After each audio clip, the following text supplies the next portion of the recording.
Olá galera, tudo bem com vocês? No vídeo de hoje, iremos abordar um dos principais elementos que fazem parte da história paranaense, o tropeiro.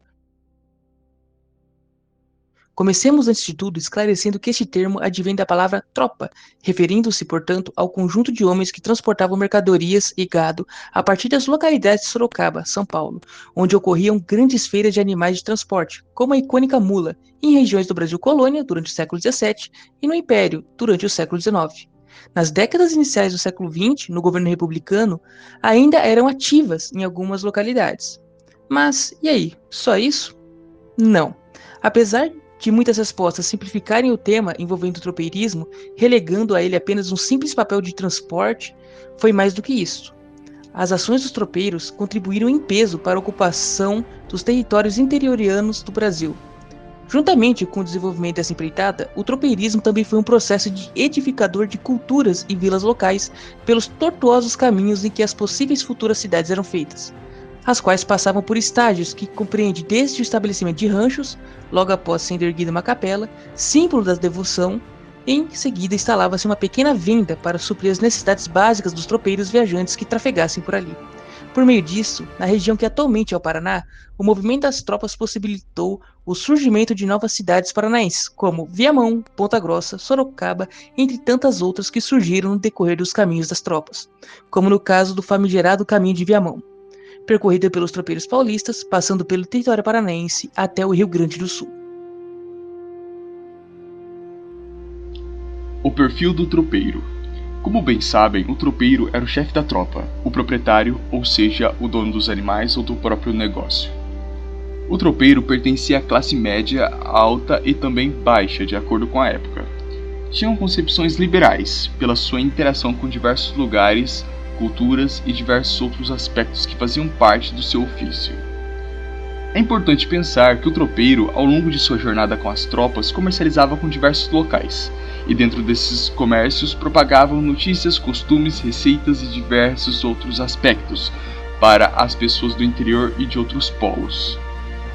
O tropeiro desempenha esse papel de agente cultural, sendo responsável por transmitir a cultura brasileira por todos os cantos que passavam.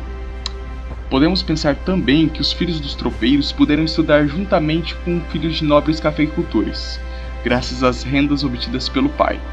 Puderam também fazer parte do cenário político do Império e também os primórdios da República. A tropa. A tropa era composta por um número de animais que variava de 5 a 12, e esses animais eles andavam em fila. Normalmente, essa quantidade de animais ela tinha a ver com o poder aquisitivo do seu tropeiro. Na frente da tropa estava a mula madrinha, que tinha o cinceiro em seu pescoço. O cinceiro é uma espécie de coleira com sinos que servia para fazer barulho e direcionar a tropa, para chamar a atenção dos outros animais da tropa. Seguidos por mais alguns animais adestrados com carga, e por fim, alguns animais sem carga, que serviam como suplentes ou reservas, caso aconteça alguma coisa com os que estão levando carga. Pode ser cansaço, doença ou até mesmo alguma ferida, durante o caminho. Existiam dois tipos de tropa, a tropa arriada e a tropa chucra ou braba. A tropa arriada era composta por animais equipados com cangalhas.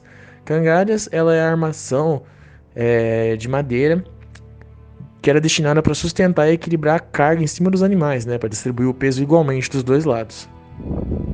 Então essa tropa era destinada para carga e eram conduzidas por homens que andavam a pé atrás de cada lote, cuidando para que nenhum animal se desviasse do caminho da tropa.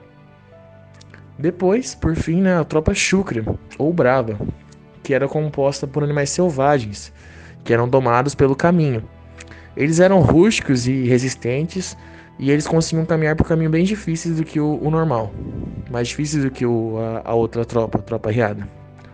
E normalmente eram comercializados, esses animais que eram dessa tropa, eles eram comercializados e aí eles recebiam uma nova função. Eles poderiam ou ir para outra tropa, ou ir nas minas, mas isso variava do comprador. E uma curiosidade é que as mulas que andavam em tropa, as mulas andavam em tropa. E daí surge o nome, tropeiro, guiador da tropa. Agora, no que cabe às atividades comerciais desenvolvidas pelos tropeiros, podemos começar a citar o próprio transporte postal e a expansão de comércio de muares, ou seja, de mulas, para atender à demanda gerada pelo alto fluxo de tropas transportando principais produtos do Brasil, desde açúcar ao café pelos caminhos utilizados. Como consequência das longas distâncias percorridas, essas tropas ficavam exaustas, fazendo com que negócios relacionados à invernação do gado, isto é, ao repouso devido à viagem e ao clima, também se expandissem na região dos Campos de Curitiba, mais especificadamente no que cabe aos atuais Campos Gerais. Durante os séculos 17 e 18, houve um crescimento exponencial da extração de ouro em Minas Gerais, incentivando o surgimento de um comércio interligando o porto de Rio de Janeiro ao interior com os produtos manufaturados de Portugal, com auxílio das tropas adentrando as regiões interiorianas do Brasil. No Paraná, esse reflexo igualmente foi sentido. Em 1731, chega a primeira tropa composta de mais de 2.000 cabeças entre cavalos, mulas e éguas, a qual foi conduzida por Cristóvão Pereira de Abreu, inaugurando o famoso caminho de Viamão. Juntamente com isso, a ocupação dos Campos Gerais começou a ser cada vez mais uma realidade, devido a todo o processo de desenvolvimento ocorrido em consequência direta às ações dos tropeiros no território paranaense, dando espaço para o desenvolvimento da pecuária, atividade econômica bem presente até os dias atuais. O caminho dos tropeiros. Os chamados caminhos das tropas, ou estrada das tropas e até mesmo caminhos do sul, foi uma antiga via terrestre de ligação do Rio Grande do Sul com a capitania de São Paulo durante o período colonial. Ao longo do século XVIII, com a crescente economia colonial e a necessidade de abastecer os recém-formados centros urbanos, surgiram movimentos que transportavam as provisões nos lombos de mulas e burros, os únicos animais que conseguiam resistir com carga pesada e percorrer grandes distâncias por caminhos muitas vezes quase que inacessíveis. Em 1680, os jesuítas estabeleceram-se na região das Missões, no atual Rio Grande do Sul, e trouxeram com eles o gado, que se multiplicou livre e grandemente nas pradarias dos pampas gaúchos.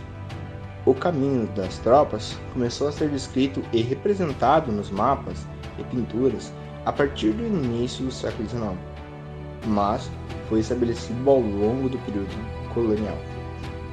Os tropeiros seguiam por antigos caminhos indígenas e outros que eram abertos pelas tropas de mulas e pelas boiadas. Essas trilhas eram chamadas genericamente de caminhos das tropas e eram compostas por 4 vias principais.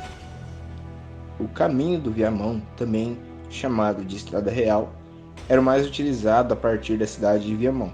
Atravessava os Campos de Vacaria, Lages, Correia Pinto, Curitibanos, Santa Cecília, Papanuva, Monte Castelo, Mafra, Rio Negro, Campo do Tenente, Lapa, Palmeiras, Ponta Grossa, Castelo, Piraí do Sul, Jaguariúva, Sengué, Itarié, alcançando Sorocaba.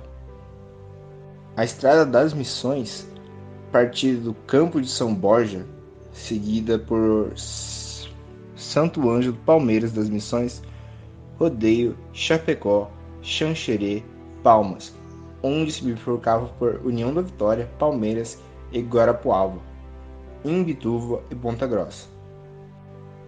O caminho de Vacaria, que interligava-se entre a cidade de Cruz Alta e Vacaria, cruzava o caminho de Viamão, passando por Passo Fundo e Lagoa Vermelha.